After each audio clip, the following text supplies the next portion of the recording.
ఈ has a very dash sense of humour. Very అన్నది ఇక్కడ అడ్వర్బ్, ఏ అన్నది ఆర్టికల్, సెన్స్ అన్నది నౌన్. మనకి ఇక్కడ ఏం కావాలి? అడ్జెక్టివ్ కావాలి. Right. Sharp, sharply, sharpened, sharpened pencil verb. Sharpness, N E S S, N E S S ఉంది అంటే అది noun. Sharply adverb.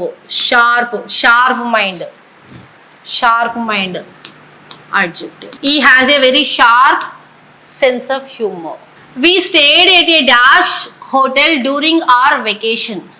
Luxury noun, luxurious adjective, luxuriously adverb, luxuriant ఇది కూడా noun.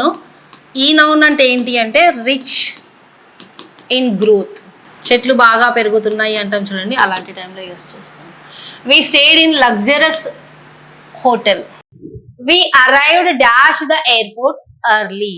ఇక్కడ ఆప్షన్స్ ఉన్నాయి, ఇందులో ఏదో ఒకటి రైట్ ఆప్షన్ ఉంది, రైట్ ఆన్సర్ ఉంది. Please let me know what is the right answer for this question. Thank you. Have a nice day.